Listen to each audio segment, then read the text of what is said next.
Casque d'or de Thierry Zaman. Comme une hirondelle d'été, l'avion virevoltait entre les nuages. Jessie lança le biplan à la pleine puissance de son moteur à 2 temps. Elle tira sur le manche, l'appareil s'inclina à la verticale. Son grand-père vit l'ombre d'un I se dresser droit sur le ciel bleu. Comme une réprobation, le vent giflait le visage de la jeune pilote à peine âgée de 20 ans. Tandis que son ascension s'entamait à la vitesse des 50 km/h, des souvenirs vinrent fouetter sa mémoire, comme l'air froid flagellait son visage encadré des lanières d'un casque doré. Depuis l'âge de 15 ans, la jeune intrépide était mordue par le virus. La passion pour l'aéronautique avait décoré sa chambre de plans, de maquettes, de trophées et d'articles sur Blériot, les frères White et sur l'aéropostale française. Pour se protéger de l'éclat de ce soleil radieux du mois de juin, William mit sa lourde main de paysan du Minnesota en visière. Le I n'était plus qu'un petit point. Son cœur s'accéléra lorsqu'il disparut dans les nuages. « Hey, fais attention, ma chérie !» L'avion souffrait. La montée verticale faisait vibrer les armatures de bois et les toiles tendues à l'extrême. « Allez, Donnie, tu peux le faire. Je sais que tu peux le faire. » Comme le cheval sauvage d'une Mustang, l'avion reprit du souffle. À l'ordre manuel de sa passagère, il accéléra. Les manettes de gaz envoyaient le maximum d'essence. L'hélice à 6 pans accéléra sa rotation. Toute la carlingue rouge vibra sous la puissance du moteur. Jessie, d'une main experte, attacha les 2 lanières de son casque qui brillaient de 1000 feux sous les rayons du soleil. La couverture nuageuse fut transpercée. Jessie découvrit le paradis, un monde silencieux, une terre de nuages blancs flottants immobiles. Dans un ciel bleu cobalt, un disque de cuivre rayonnait incandescent. La minute fut magique. Elle se brisa sous les coups de manche à balai que ressentit la jeune aviatrice. Des 2 mains, Jessie tenta de maintenir le cap. L'altimètre n'avait pas encore franchi les 2000 mètres, record mondial à battre. Les mains gantées de cuir se cramponnaient aux manches à balai, autant que les yeux noisettes se cramponnèrent au cadran. Celui-ci semblait doué d'une vie propre et obéissait de moins en moins. Soudain, ce fut le silence. Le moteur se tut.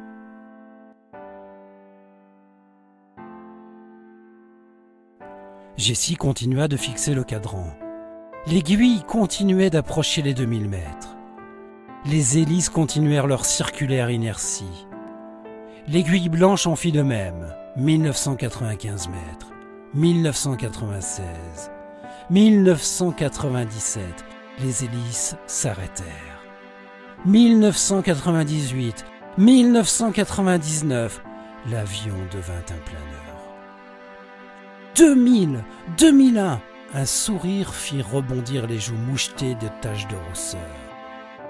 2003, 2006, 2010, un violent courant ascendant poussait l'aéroplane plus haut que les espoirs de son pilote.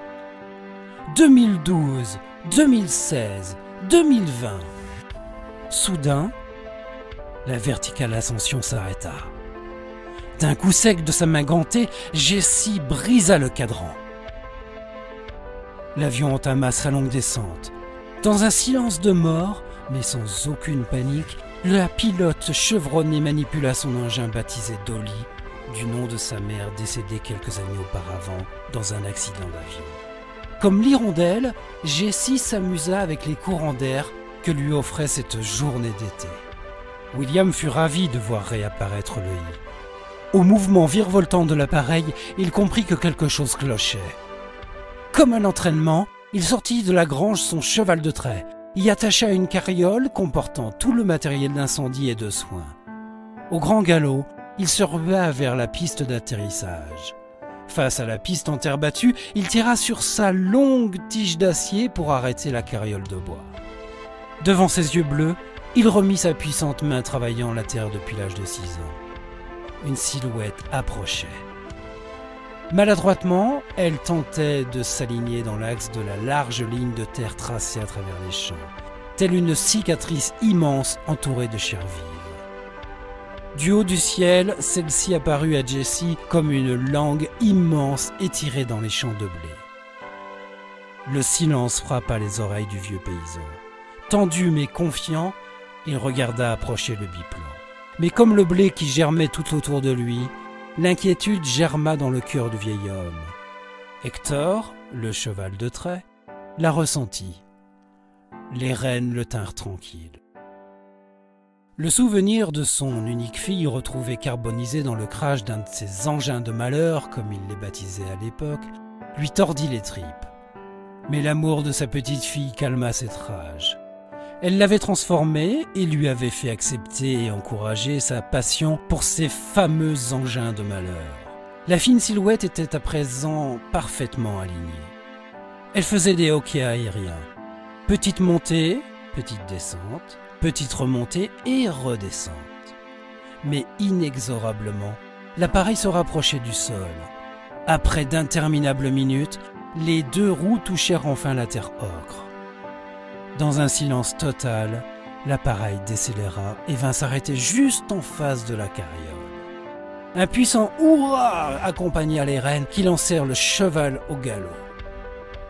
Arrivé devant Dolly, le vieux sortit une bouteille de champagne. De ses mains qui avaient retourné la terre pendant plus de 50 ans, il brisa le goulot et déversa abondamment le liquide doré dans un bol récupéré au petit déjeuner. Il le tendit à sa petite fille, lentement. Celle-ci ôta son casque doré. Le soleil se prit dans sa longue chevelure.